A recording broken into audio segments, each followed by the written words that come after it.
Breeze Nation, what is good? It's your boy Pat the Designer back at it again. Appreciate y'all for tuning in and showing love. Hit that like button, subscribe to the page, leave a 5-star review. Y'all know what to do. We got a little bit of news on today's episode that we got to get to. Chicago Bears getting healthy at the right time. Very excited to see this Bears team starting to move in the right direction. And hopefully we see them really start to figure some things out here as far as health long term. Appreciate y'all for showing love. As always, we got to break all that down on today's episode. Hit that like button, subscribe to the page, leave a 5-star review. Y'all know what to do. If I can freaking, where's she at? Where did my button go? They moving stuff around on me?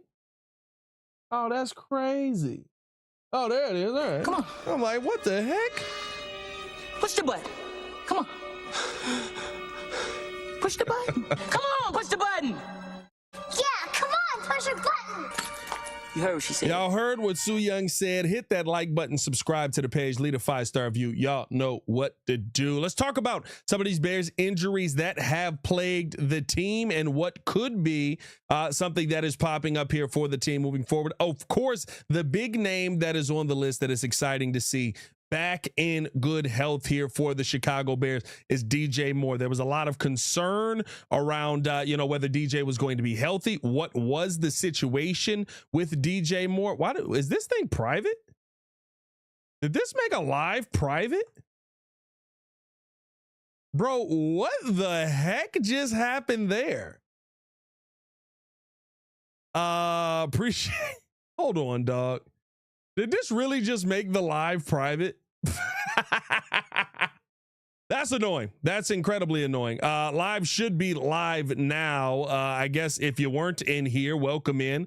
Appreciate y'all for tuning in and showing love to another edition of the Windy City Breeze Sports Talk Daily. Hit that like button, subscribe to the page. No, wait, is this mug still private? Bro, what in the heck is happening with YouTube right now? I guess this thing was private and now it just went public. Did it still have it's still got everything saved? Whatever. Hit that like button, subscribe to the page, leave a 5-star review. Y'all know what to do. Appreciate y'all for tuning in and showing love. I don't know what the heck just happened there. I've been live for like 3 minutes and I was like, no one's talking. And you know what? That makes sense for why this mug was like, oh, there is no live on the Windy City Breeze. Don't worry about it. Anyway, it's been a day, Chicago. Can I say it's been a day? Can we say it's been a day? It's been a day. So shout out to you guys. Appreciate y'all for rocking with your boy. Your boys had a little bit of an eventful day, a little bit of a stressful day, but we got to get to this Bears news. Shout out to y'all for showing love. Let's get into this as we as the Chicago Bears get some guys back healthy, which is very exciting to see. And I think is going to be incredibly important for the team moving forward here. The big name that I think a lot of people are probably going to be talking about here is, of course, getting back a guy in DJ Moore. There was some concern on DJ Moore that he was going to be healthy. Was he going to be healthy? Was he going to be able to go out there and play versus this team? And you got him back ahead of this Saints team, this Saints matchup, I should say. I think that's going to be a big one for the Bears moving forward. I think that, when you talk about somebody who is the epitome, he was a full go. He was not limited at all today. He is in. When you talk about somebody who was the epitome of being able to go out there and make a play, and the epitome of being able to go out there and say, hey, listen, I got to put this all on the line for my guys. I got to put this all on the line for my team.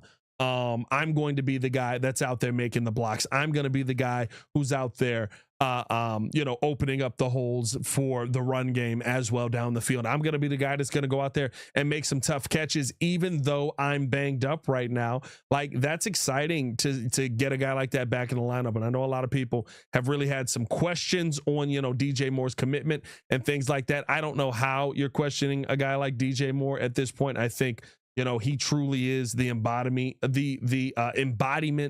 of everything that is tough here with this Chicago Bears team. And I love the fact that we've got him back in the building. I think also you got to talk about the fact that Grady Jarrett is going to be out there now. Travis Homer and Austin Booker both questionable for this game. They have both been full goes for 2 games in a row here. Those are the injury reserve designation guys.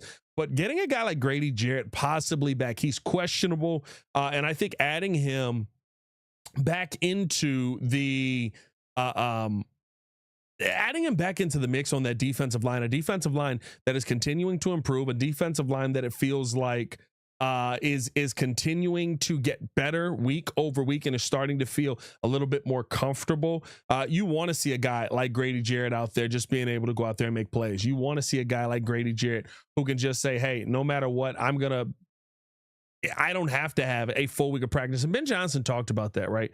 When it comes down to those guys who need a full week of practice, those guys who need to go out there and have to go through the motions for them to be able to play. That's not Grady Jarrett. You know what I mean? Grady Jarrett has continued to prove that no matter what, you give me the opportunity to play, I'm going to go out there and I'm going to make plays. And I think that that's going to be an immense improvement for this Bears team over the middle. I think that this is going to be an immense improvement for this Bears team as far as pressure in the face of the quarterback. And I think it just continues to add to how those turnovers have been coming in bunches. You know, can you get some of those versus Spencer Rattler here? I think that's the one thing Spencer Rattler hasn't done that adding a guy like Grady Jarrett does for you. He's been running a little bit here, but you want to force him into some tough situations. Montez Sweat had a ton of pressure off of that edge, but you weren't getting enough pressure to the point where you were able to bring down Jaden Daniels. With Spencer Rattler here, I think you get that pressure up the middle with how Javon played in that last game as well. I believe a sack and a half in that last game. You feel really good about that. So hopefully Grady is able to go with him limited and questionable. And the comments that Ben Johnson made, it does feel like he could be somebody who could be ready to go out there for this Bears team on Sunday. Hit that like button, subscribe to the page, leave a 5-star review. Y'all know what to do. The only 2 who are out right now, Noah Sewell and Cairo Santos, both out in this game because of Cairo because of that right thigh. Noah Sewell because of the concussion. That sucks. I feel like Noah Sewell truly was playing some of his best football to this point. I feel like he was truly out there really getting after it, improving his game. That's all you can hope for, right? An improvement in the game. Continue to find ways to make plays. And were there some misses? Was it good to get TJ Edwards back? 100%. I think TJ Edwards is a better player, and I think he puts you in a more advantageous situation there. But I thought that, Noah Sewell was really starting to find a groove and find his own, and him missing some time here is a little bit tough. Now, he did finish the week, though, a full go in practice, but because of that concussion protocol, you got to have that time ahead of time to be ready to go in the game, and so not able to go as of yet. Some of the other names on there, Jonah Jackson was a full go. He was somebody that had a little bit of concern early in the week with that DNP designation, but he ends up being fine. Eamon Agbangbamiga is back, and because of that, I believe that's why we got the wave of Tano Passanio on this team. Somebody who did have a sack, I believe, on the season to this point. DeAndre Swift was limited and questionable, but Swifty was very confident and sounded very confident that he was going to be able to go out there and play, and that's going to be massive for you. It's one to keep an eye on there. Swifty with the groin is going to be somebody to really watch for, because is he going to be able to have that same level of production? When you see that groin pop up, you kind of go, man, we just figured the running game out. Are you telling me we're going to have to figure this all out again? That's a scary situation for you to be in early on, but I think more than not on this injury list, right, you feel confident about where this Bears team is at heading into this Saints game, and it feels like a game they should be able to win. Let me know the injury you're most concerned about in the comments below. Hit that like button, subscribe to the page, leave a 5-star review. Y'all know what to do, and at a minimum, make sure that you drop a bear down in the comments below, man. Appreciate you guys for tuning in and showing love as you continue to do, man. Don't know why the show started off weird like that, but it kind of threw off my mojo. So let me lock in here, because now we got to talk about this game versus the New Orleans Saints. I've talked about this a couple of times this week, and I do have the Chicago Bears finding a way to get a win here in this matchup. But I do think that this is a matchup that you absolutely cannot sleep on. And for people I see some people out there who are like, listen, I get it. People are trying to hype up the Saints. People are saying this isn't a cakewalk, and it's not a cakewalk. This is a team that can get after you and can cause you some issues. This is a team that can get after you and can wreak a little bit of havoc on you. This is a team that you should be concerned about if you're the Chicago Bears. Now, am I saying concerned to the point where it's like the Buffalo Bills are coming to town? No, but I asked J-Mac this today, is there such thing as a trap game in this league? Is there a such thing as a game where you're looking too far ahead? And he said, listen, good coaching staffs have a great way of keeping their guys locked in on what the team has to do that week. And the fact that the Saints are coming in with a 1-5 record doesn't mean anything. This is the NFL. Anybody can beat you on any given day. And I think that's so indicative of, what we've seen throughout our years here in Chicago. How many times do we go, oh, that's clearly a game that we should be able to win, and we find a way to lose that game? Why? Because we weren't prepared, because the team didn't come out ready, because the team didn't have the right mindset going into that game. But what I love about what J-Mac said on the Chicago Bears podcast today as well was, this is a coaching staff that feels like a good coaching staff, that feels like a staff that is going to have you prepared for that game. Coming into Soldier Field, the Bears have done a really good job on the road. You've already dropped one of your games at home, though, and you picked up another one versus the Dallas Cowboys. But you really want to find a way to dominate your home field advantage. And how do you do that? You win the games you're supposed to win. I get it. We can talk about concerns. We can talk about what the team is. We could talk about what this New Orleans team can do. But at the end of the day, this is a game the Chicago Bears should be able to win. Right? Like, this is a game that the Chicago Bears, if you're locked in and you're prepared and you're focused, I understand how the Saints have played, but this is a game that if you're a Bears fan right now, you should say this is a win that you should have. Now, do I think it's going to be a blowout win? I don't. I think my prediction was 27-24. I think it's going to be a close game. I think that it is going to come down yet again to a Jake Moody field goal, but not an end of game field goal. I think this is going to be more of one where you kick the field goal, you get the ball back, you're able to go down the field, kill the clock, be in victory formation, feel good about a win, feel a little bit more comfortable about a win. But you're starting to see a team now that is starting to find its footing. And the big concern for me was the health of the team coming into this game. Again, I think finding that running game and keeping an eye on DeAndre Swift here is going to be incredibly important. Hopefully he's able to stay healthy for this game, and you're able to marry that mix of pass and run that we have seen the Bears be able to do over the last couple of weeks. But honestly, right now, the biggest thing that this Bears team can maintain is the what we saw from both sides of the trenches as far as the penalties. And I'll be honest with you, going back, rewatching that game, some of the penalties, absolutely asinine. And we knew it when we watched it, but when you watch the tape, it's even more egregious. There's one point where literally, and I know Jordan JC and the boys were laughing about it over on the show, right? But like, there's one play where literally they needed to call intentional grounding on Jaden Daniels. It was so obviously intentional grounding. It made no sense that we were even deliberating whether it was intentional grounding or not. And the ref's like, oh, fine, intentional grounding on the Commanders. I'll give them the call. Like, it got weird at a certain point. Between the refs and Troy Aikman, it got odd.